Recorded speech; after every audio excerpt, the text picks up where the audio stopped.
पञ्जरस्तोत्रम्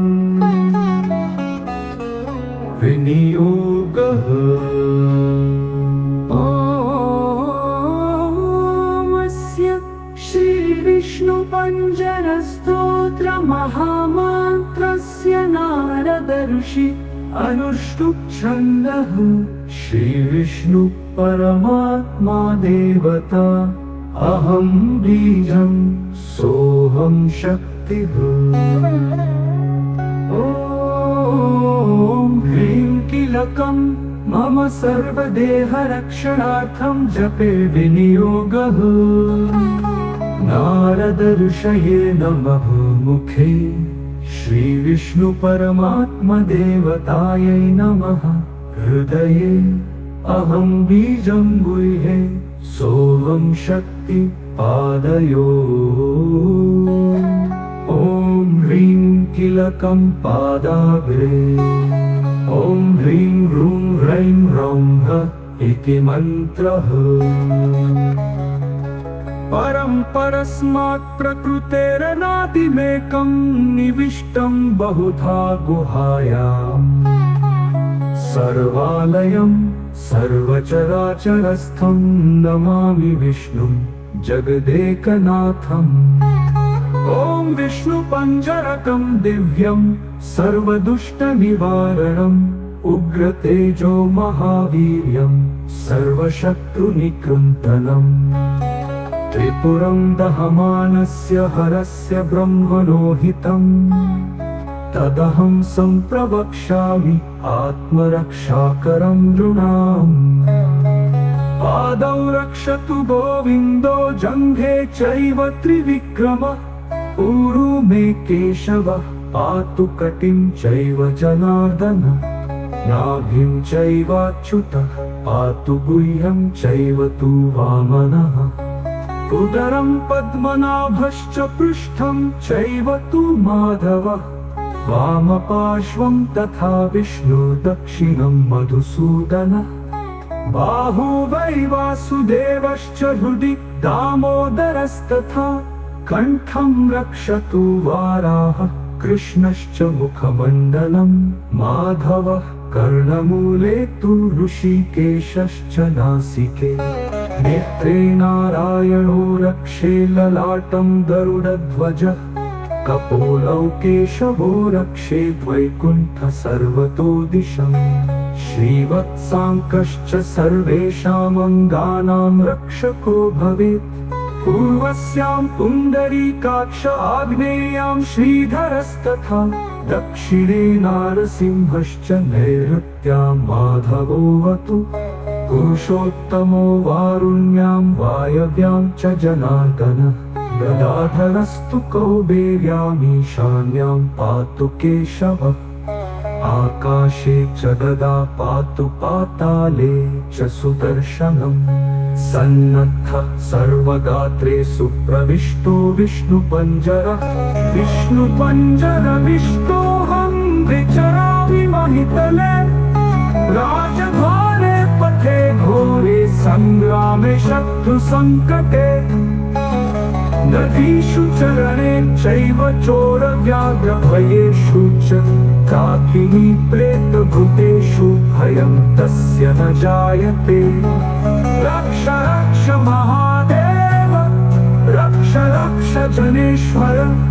रक्षन्तु देवता सर्वा ब्रह्म विष्णु महेश्वरा। जले रक्षतु वारः स्थले रक्षतु वामनः। पदभ्यां नरसिंहश्च सर्वदा पातु केशवः। दिवा रक्षतु मां सूर्यो रात्रौ रक्षतु चन्द्रमा। बन्धाननुर्गमं रक्षेत् सर्वमेव जनार्दनः। ऋतविघ्नहतः चैव ब्रह्मः उरुतल्पदः।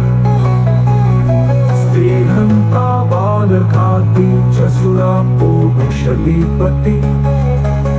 उच्यते सर्वपापेभ्यो यः पठेन्नात्र संशयः। अपुत्रो नमते पुत्रं लभते धनम् विद्यार्थी लभते विद्यां मोक्षार्थी लभते गतिम् आपुदो हरते नित्यं विष्णुस्तोत्रार्थसम्पदाम् यस्त्विदं पठते स्तोत्रं विष्णुपञ्जरमुत्तमम् मोक्षते सर्वपापेभ्यो विष्णुलोकं स गच्छति सहस्रफलं तस्य वाजपेयशतस्य च अश्वमेधसहस्रस्य फलं प्राप्नोति मानवः सर्वकामं लभेदस्य पठनान्नाथ संशयः जले विष्णुस्थले विष्णुर्विष्णु पर्वतमस्तके ज्वालामालाकुले विष्णु सर्वं विष्णुमयं जगत्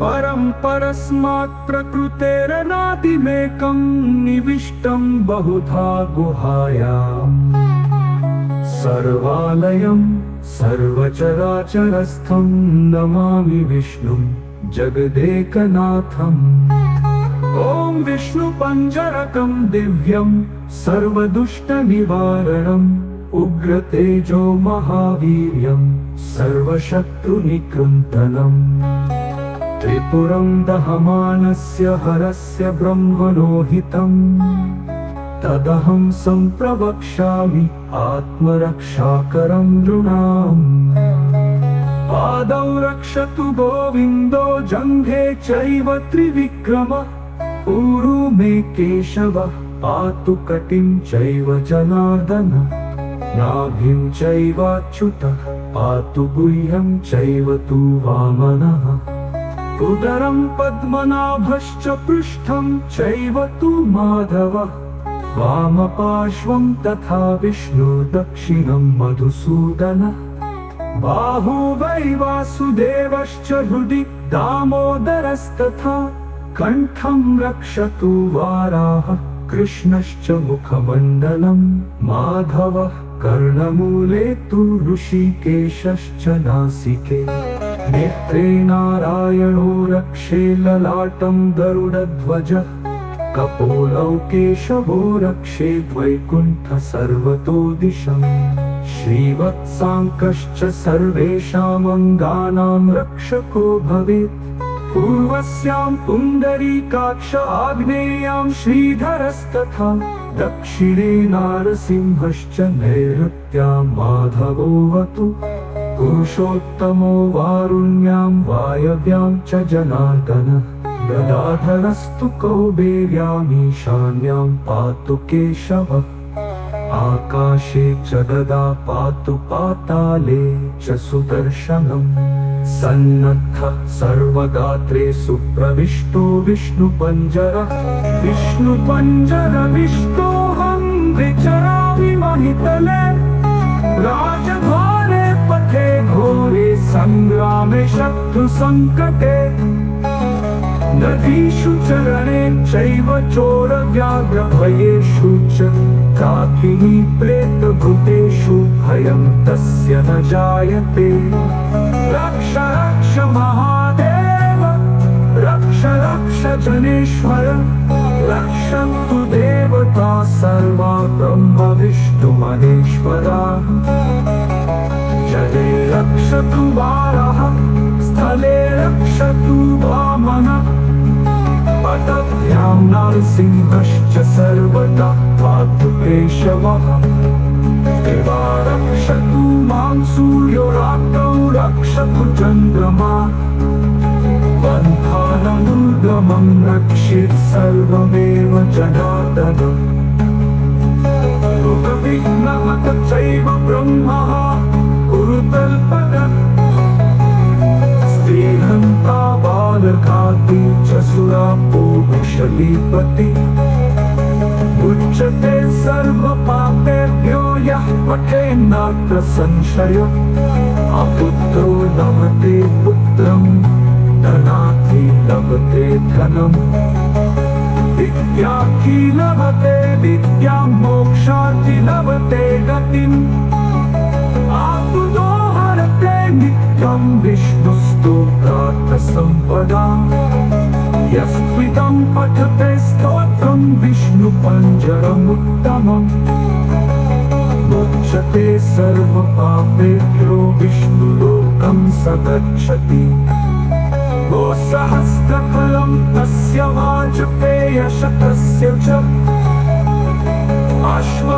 अश्वमेधसहस्रस्य फलं प्राप्नोति मानवः सर्वकामं लभेदस्य पठनान्नात्र संशयः जले विष्णु स्थले विष्णु पर्वतमस्तके ज्वालामालाकुले विष्णु सर्वं विष्णुमयं जगत्